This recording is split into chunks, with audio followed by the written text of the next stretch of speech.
Hello दोस्तों, नमस्कार। स्वागत है आप सभी लोग का द ब्रिलियंट स्टडी सेंटर में। दोस्तों जो है आज 9 जून के फर्स्ट शिफ्ट का जो यूपी पुलिस का एग्ज़ाम था वो एग्ज़ाम हो चुका है। तो दोस्तों उसी पेपर के इस वीडियो में एनालिसिस कराने वाले हैं। तो वीडियो को अंत तक जरूर देखना और चैनल पर नए हो तो चैनल पर प्लीज़ भाई चैनल को सब्सक्राइब कर लेना, क्योंकि भाई मेरे को भी वीडियो बनाने में बहुत ज़्यादा मेहनत लगता है, तो इसलिए चैनल को सब्सक्राइब कर लेना। तो चलिए बता दूँ कि जो अभी आपका एग्ज़ाम हो रहा है तो एग्ज़ाम में नहीं तो आपको बहुत इजी प्रश्न पूछा जा रहा है, नहीं तो हार्ड प्रश्न पूछा जा रहा है। लेवल जो है ना, लेवल नेचुरल लेवल के जो है प्रश्न पूछे जा रहा है। तो दोस्तों उस सारे वीडियो क्वेश्चन को इस वीडियो में कवर करने वाले हैं, तो वीडियो को अंत तक जरूर देखना है। तो चलिए चलते हैं पहले प्रश्न के पास। पहला प्रश्न है कि वर्गीज कुरियन को देश के द्वारा राष्ट्रीय डेयरी विकास बोर्ड के अध्यक्ष के रूप में नियुक्त किया गया था। तो बताइएगा जो वर्गीज कुरियन थे इसके राष्ट्रीय डेयरी विकास बोर्ड के अध्यक्ष जो है किसके द्वारा नियुक्त किया गया था? वह लाल बहादुर शास्त्री के द्वारा नियुक्त किया गया था। एक करेक्ट आंसर हो जाएगा। अगला प्रश्न पूछा गया है तो वर्तमान में भारतीय संविधान के कितने भाग है? तो बताइएगा वर्तमान में जो भारतीय संविधान है उसके कितने भाग है? तो वह 25 भाग है। सी करेक्ट आंसर हो जाएगा। अगला प्रश्न पूछा गया है कि मुगल सम्राट जहांगीर ने डैश में शालीमार बाग का निर्माण कराया था। तो बताइएगा जो मुगल सम्राट जहांगीर वह शालीम बाग का निर्माण कहाँ कराया था? तो वह जम्मू कश्मीर में कराया था। डी करेक्ट आंसर हो जाएगा। अगला प्रश्न पूछा गया है कि वर्ष भारतीय शास्त्रीय संगीत समारोह सवाई गणधर्व भीमसेन महोत्सव डैश में आयोजित किया गया था। तो बताइएगा जो सवाई गणधर्व भीमसेन महोत्सव है वो कहाँ आयोजित किया गया था? तो वो पुणे में आयोजित किया गया था। एक करेक्ट आंसर हो जाएगा। अगला प्रश्न पूछा गया है कि निम्नलिखित में से कौन सा बैंक भारत के सबसे पुराना सार्वजनिक क्षेत्र का बैंक है? तो बताइएगा भारत का जो सबसे पुराना सार्वजनिक क्षेत्र का बैंक है तो वह इलाहाबाद बैंक है। सी करेक्ट आंसर हो जाएगा। और अगला प्रश्न पूछा गया है कि वैदिक सभ्यता डैश नदी के तट पर विकसित हुई है। तो बताइएगा वैदिक जो सभ्यता है वो किस नदी के तट पर विकसित हुई है? तो वह सरस्वती नदी के तट पर विकसित हुई है। डी करेक्ट आंसर हो जाएगा।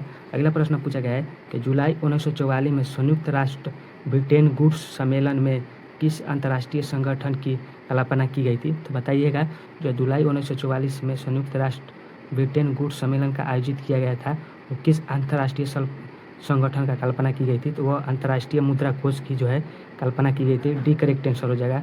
अगला प्रश्न पूछा गया है सरदार वल्लभ भाई पटेल राष्ट्रीय पुलिस अकादमी डैश के पास स्थित है। तो बताइएगा जो सरदार वल्लभ भाई पटेल राष्ट्रीय पुलिस अकादमी है वो किस शहर के पास स्थित है? तो वह हैदराबाद के पास जो है स्थित है।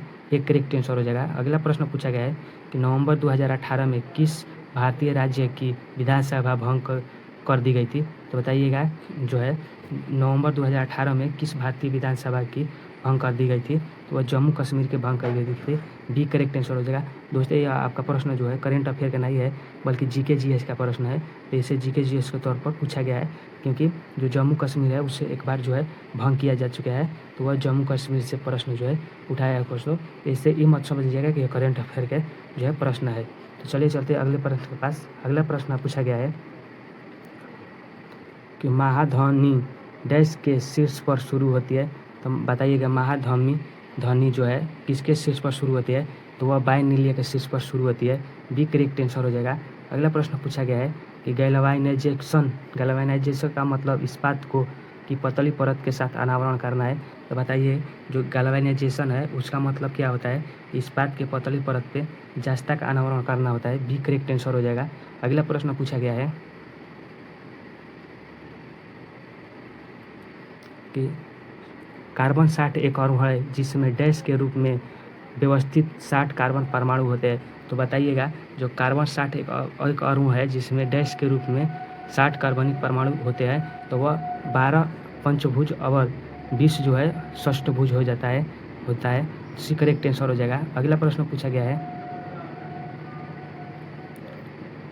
कि सर्वोच्च गुणवत्ता वाला कोयले जिसमें 80% से 90% कार्बन होता है वह कहलाता है। तो बताइएगा कोयले का वह गुण जिसमें 80% से 95% जो है गुणवत्ता पाया जाता है तो वह एंथ्रासाइड जो है कोयले का प्रकार है जिसमें 80% से 95% कार्बन पाया जाता है। अगला प्रश्न पूछा गया है कि डैश को छोड़कर निम्नलिखित में से सभी घनन बहुलक है। तो बताइएगा इसमें से चारों ऑप्शन में से एक को छोड़कर कौन सा जो है संघन बहुलक है, तो वो पॉलीप्रोपोलिन हो जाएगा। पॉलीप्रोपोलिन जो है एक संघन बहुलक है। बी करेक्ट आंसर हो जाएगा। अगला प्रश्न पूछा गया है कि उत्तर प्रदेश पुलिस भर्ती एवं प्रति बोर्ड द्वारा कांस्टेबल सिविल पुलिस की नियुक्ति में शारीरिक क्षमता परीक्षा पुरुष अभ्यर्थी के डेस्क दौड़ाने की ज़रूरत होती है। तो बताइएगा, जो क्वेश्चन पूछा गया है इसमें पूछा गया है कि जो यूपी पुलिस की शारीरिक क्षमता होती है उसमें जो है उसके दौड़ में कितने किलोमीटर जो है जो होता है लड़कों को दौड़ाया जाता है, तो वह 25 मिनट में 4.8 किलोमीटर जो है दौड़ाया जाता है। एक करेक्ट आंसर हो जाएगा। अगला प्रश्न पूछा गया है कि 22 जुलाई 2014 को उत्तर प्रदेश के राज्यपाल के में किसे शपथ ग्रहण किया था। तो बताइएगा, 22 जुलाई जो है 2014 के उस समय जो है राज्यपाल के रूप में उत्तर प्रदेश में किसे शपथ दिलाया गया था, तो वह राम नाईक को दिलाया गया था। सी करेक्ट आंसर हो जाएगा। अगला प्रश्न पूछा गया है तो उत्तर प्रदेश के किस जिले को पीतल नगरी के नाम से जाना जाता है। तो बताइएगा, उत्तर प्रदेश के किस जिले को पीतल नगरी के नाम से जाना जाता है, तो वह मुरादाबाद को जाना जाता है। डी करेक्ट आंसर हो जाएगा। और दोस्तों बात करें कि यहाँ पर जो है आपका यूपी पुलिस के एग्ज़ाम में यूपी से रिलेटिव हर एग्ज़ाम में 7 से 8 प्रश्न जो होता है यूपी जीके से पूछा जा रहा है, तो इसको आपको रट के जाना है एग्जाम में, यह ध्यान रखिएगा। अगला प्रश्न पूछा गया है कि 1658 में बहादुरपुर के युद्ध में शाहजहां के दूसरे बेटा शाह शुजा को शाहजहां के पोते ने हराया था। इसमें बताओ जो 1658 में बहादुरपुर में युद्ध हुआ था वो शाहजहां के दूसरे बेटे जो थे शाह शुजा वो किसके हराया था, यह प्रश्न पूछा गया है। तो वह सुलेमान सिको को हराया था। बी करेक्ट आंसर हो जाएगा।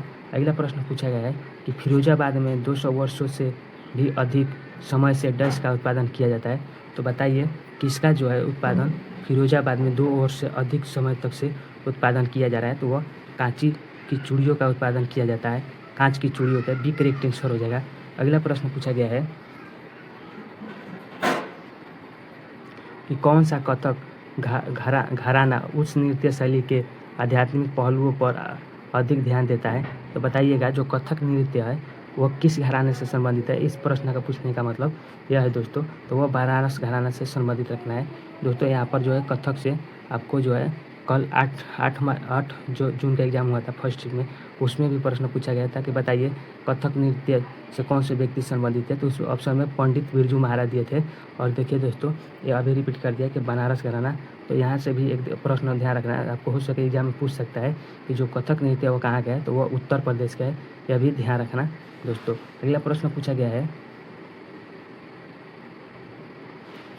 कि हिंदू पौराणिक कथाओं के अनुसार जो महाकाव्य रामायण में भगवान श्री राम अयोध्या के शासक थे जब, तो उसकी राजधानी कहाँ थी। तो यह बताना है दोस्तों कि इसका उल्लेख जो महाकाव्य में मिलता है, महाकाव्य रामायण में मिलता है कि भगवान श्री राम जो थे वो अयोध्या के शासक थे।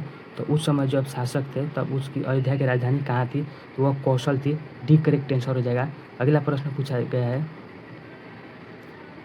कि किस भारतीय ने अर्थशास्त्र में नोबेल मेमोरियल पुरस्कार जीता है। तो बताइएगा, किस अर्थशास्त्री ने नोबेल मेमोरियल पुरस्कार जीता है, तो वो अमर्त्य सेन ने जीता था। बी करेक्ट आंसर हो जाएगा। और बात करें दोस्तों यहाँ पर नोबेल पुरस्कार से, तो जो अभी 8 जून का जो एग्ज़ाम हुआ है यूपी पुलिस का, उसमें पूछा गया था कि बताइए नोबेल पुरस्कार जो है सी.वी. रमन को क्यों दिया गया था। तो यह भौतिक के क्षेत्र में दिया गया था। भौतिक के क्षेत्र में, यह भी दोस्तों ध्यान रखना। अगला प्रश्न पूछा गया है कि भारतीय मुक्केबाजी M.C. मौरीकॉन द्वारा लिखित आत्मकथा का शीर्ष नाम क्या है। तो बताइएगा, जो मुक्केबाजी महिला है मेरी कॉम, उसके द्वारा जो है लिखा गया आत्मकथा कौन सा है, तो वो अनब्रेकेबल है। बी करेक्ट आंसर हो जाएगा। अगला प्रश्न पूछा गया है 65वें राष्ट्रीय फिल्म पुरस्कारों में किस फिल्म ने सर्वश्रेष्ठ लोकप्रिय फिल्म पुरस्कार जीता है। तो बताइएगा, जो है 65वें राष्ट्रीय फिल्म पुरस्कार है वह किस फिल्म सर्वश्रेष्ठ लोकप्रिय ने फिल्म पुरस्कार जीता है, तो वह बाहुबली 2 ने जीता है। एक करेक्ट आंसर हो जाएगा। अगला प्रश्न पूछा गया है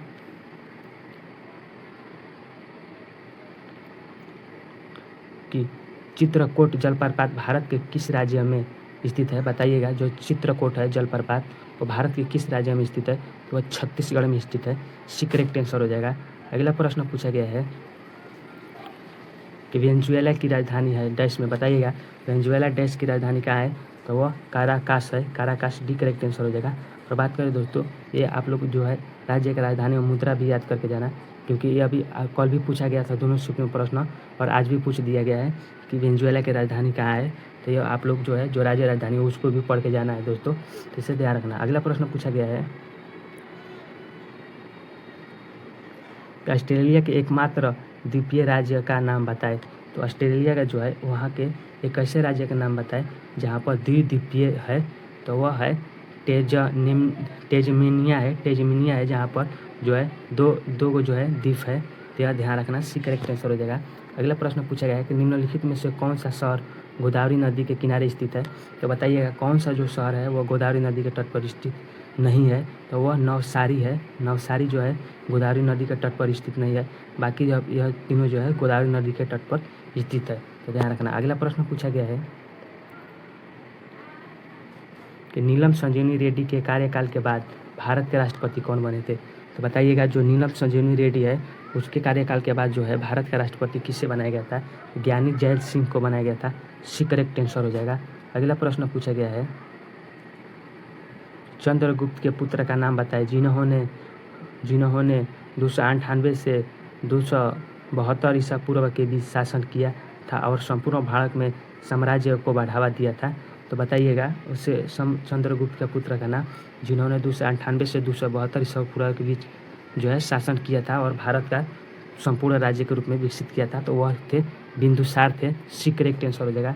अगला प्रश्न पूछा गया है कि मेखेला चादर यह राज्य की महिलाओं के द्वारा पहना जाने वाला पारंपरिक वस्त्र है, तो बताइएगा मेखेला जो चादर है एक किस राज्य के महिलाओं द्वारा पहने जाने वाला पारंपरिक वस्त्र है, तो वो असम के महिलाओं के द्वारा पहने जाने वाला है, तो डी करेक्ट आंसर हो जाएगा। अगला प्रश्न पूछा गया है रविंद्रनाथ टैगोर ने निम्नलिखित में से किस देश का राष्ट्रगान लिखा था, तो बताइएगा जो रविंद्रनाथ टैगोर थे वो किस देश का राष्ट्रगान लिखे थे, तो वो बांग्लादेश का नाम लिखा था, और जो राष्ट्रगान का नाम था बांग्लादेश के तो यह था अमार सोनार था, अमार सोनार जो है इसका राष्ट्रीय जो है गीत था, यह भी ध्यान रखना। अगला प्रश्न है, अब देखिए दोस्तों यहाँ से आपको हिंदी का जो प्रश्न है वह चालू होता है, तो इसकी भी ध्यान से देखना। जो है पूछा गया है कि निम्नलिखित विकल्प में से दिए गए एक शब्द का विकल्प होगा, तो बताइए जो है इसमें अनेकार्थी शब्द पूछा गया और उसका जो है एक शब्द पूछ रहा है, तो बताना है उपकार को मानने वाले को क्या बोलते हैं, तो उपकार को मानने वाले को एकार्थी शब्द बताना है, तो कृतज्ञ हो जाएगा, एक करेक्ट आंसर हो जाएगा। अगला प्रश्न पूछा गया है निम्नलिखित विकल्प में से दिए गए शब्द को अनेकार्थी शब्द बताए, तो बताइए कनन का अनेकार्थी शब्द क्या हो जाएगा, तो कनन का अनेकार्थी शब्द सोना हो जाएगा, एक करेक्ट आंसर हो जाएगा। अगला प्रश्न पूछा गया है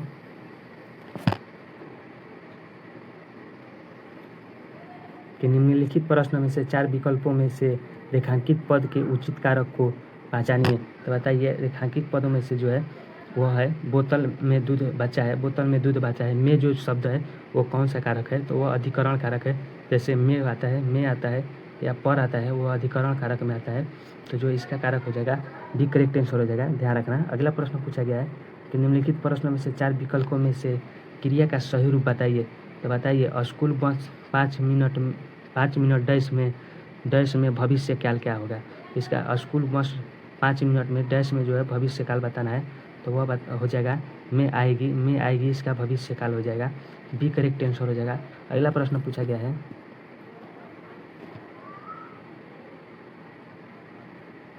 निम्नलिखित पर वाक्य के संरचना के आधार पर उसके भेद बताए, तो रवि दीवार रंगने लगा, इसमें कौन सा भेद है, इसमें संयुक्त क्रिया है, डी करेक्ट आंसर हो जाएगा।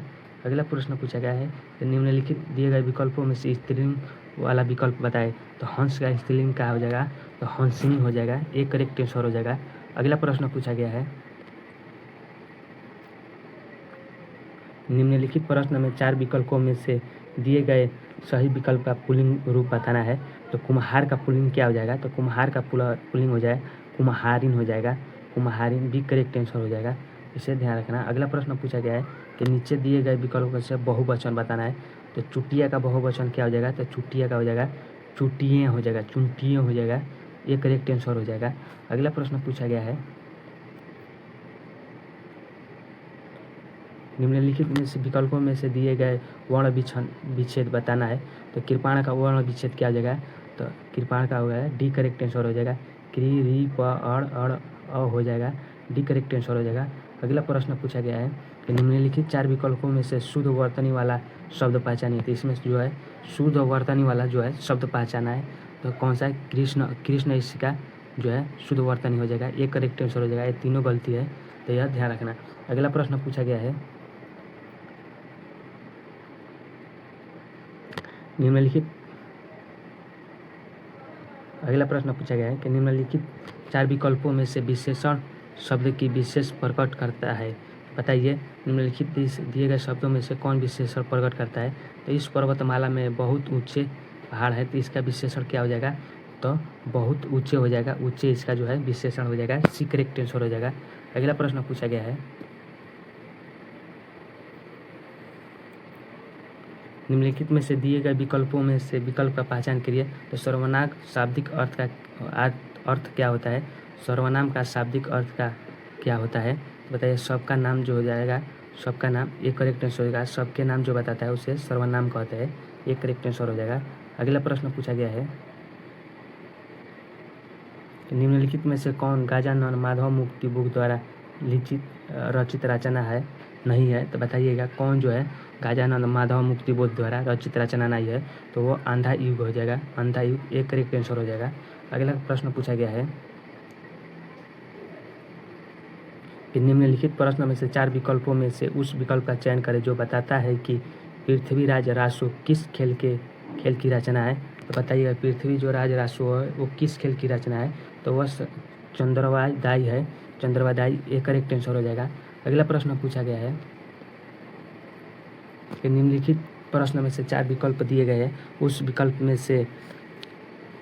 में से सत्यार्थी प्रकाश उपन्यास के लेखक का नाम क्या है। तो बताइएगा जो सत्यार्थ द्वारा लिखा गया प्रकाश उपन्यास है उसका नाम क्या है, तो दयानंद सरस्वती है, एक करेक्ट आंसर हो जाएगा। अगला प्रश्न पूछा गया है कि हिंदी साहित्य अकादमी की ओर से हर वर्ष सालाका सम्मान पुरस्कार किस क्षेत्र में दिया जाता है। तो बताइएगा जो हिंदी साहित्य अकादमी है उसके ओर से हर साल जो दिया जाता है सालाका सम्मान पुरस्कार, वो किस क्षेत्र में दिया जाता है, तो वह हिंदी को नई दिशा प्रदान करने के लिए दिया जाता है, डी करेक्ट आंसर हो जाएगा। अगला प्रश्न पूछा गया है कि निम्नलिखित विकल्प दिए गए विकल्पों में से व्यय का भेद होगा। बताइए सीता के आगे रामा खड़ी है, सीता के आगे रामा खड़ी है, इसमें कौन सा व्यय है, इसमें संबंध बोधक व्यय है, डी करेक्ट आंसर हो जाएगा। अगला प्रश्न पूछा गया है निम्नलिखित दिए गए विकल्पों में से अशुद्ध वाक्य का एक शुद्ध बताना है। तो बताइए घूमना सुबह अच्छा है, यह एक अशुद्ध वाक्य है, इसी को जो है शुद्ध वाक्य बताना है, तो इसका शुद्ध वाक्य हो जाएगा सुबह घूमना अच्छा है, डी करेक्ट आंसर हो जाएगा। अगला प्रश्न पूछा गया है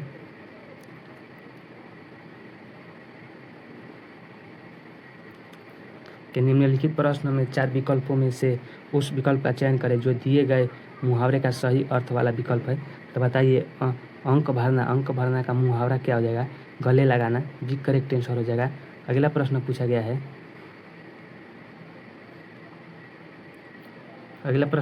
है कि निम्नलिखित प्रश्न में 4 विकल्पों में से उस विकल्प का बताता है कि जो संयोग और वियोग किस रस के रूप में है।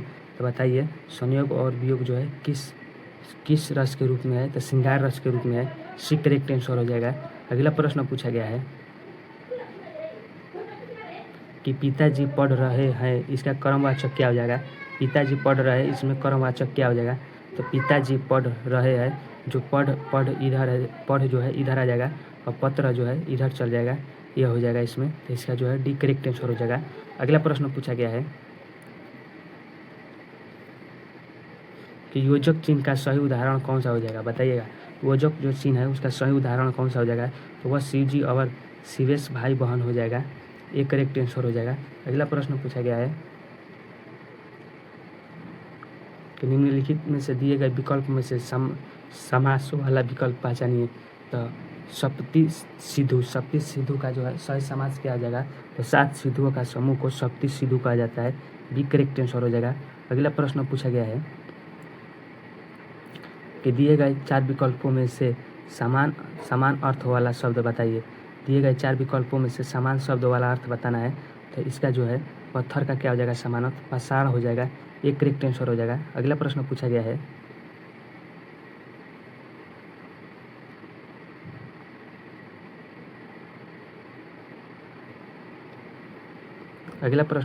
है कि निम्नलिखित प्रश्न में से 4 विकल्पों में से उस विकल्प का चयन करें जो उपसर्ग से बना शब्द नहीं है। तो बताइए इसमें से कौन जो है एक उपसर्ग से नहीं शब्द बना है, तो दिखावा हो जाएगा, यह उपसर्ग से नहीं बना है। डी करेक्ट आंसर हो जाएगा। अगला प्रश्न पूछा गया है कि निम्नलिखित में से दिए गए विपरीत अर्थ बताना है कि स्वार्थ का विपरीत अर्थ क्या हो जाएगा, तो स्वार्थ का जो विपरीत अर्थ होगा वह निस्वार्थ हो जाएगा। बी करेक्ट आंसर हो जाएगा। अगला प्रश्न पूछा गया है कि निम्नलिखित प्रश्न में से 4 विकल्पों में से उस विकल्प का चयन करें जो प्रत्यय से बना है। तो दिए गए विकल्प में से इसमें से उस विकल्प का चयन करना है जो प्रत्यय से बना है। तो जादूगर जो है सी करेक्ट आंसर हो जाएगा, यह प्रत्यय से बना है, तो ध्यान रखिएगा। अगला प्रश्न पूछा गया है कि निम्नलिखित प्रश्न में से 4 विकल्पों में से उस विकल्प का चयन करें जो सही संधि विच्छेद वाला विकल्प है। तो अत्यधिक का सही संधि विच्छेद हो जाएगा अति प्लस अधिक हो जाएगा। बी करेक्ट आंसर हो जाएगा। अगला प्रश्न पूछा गया है निम्नलिखित प्रश्न में से 4 विकल्प दिए गए हैं जिसमें से उस विकल्प का चयन करें जो दिए गए पद का सबसे उचित सामाजिक युग्म है। तो आचार का सबसे सामाजिक युग्म क्या हो जाएगा, तो वह विचार हो जाएगा, जो है बी करेक्ट आंसर हो जाएगा। अगला प्रश्न पूछा गया है निम्नलिखित प्रश्न में से 4 विकल्पों में से उस विकल्प का चयन करें जो दिए गए शब्द का सही समान अर्थ हो जाएगा। समान अर्थ का मतलब ये हुआ दोस्तों कि दुविधा का जो है प्रवाची बताना है, क्या होगा, तो धर्म संकट हो जाएगा। एक करेक्ट आंसर हो जाएगा। अगला प्रश्न पूछा गया है दोस्तों, यहाँ से जो आपका प्रश्न स्टार्ट होता है वह जो है मैथ का प्रश्न स्टार्ट होता है। तो देखिए मैथ का जो प्रश्न है आपको जो एग्जाम में बहुत ईजी प्रश्न पूछे जा रहा है।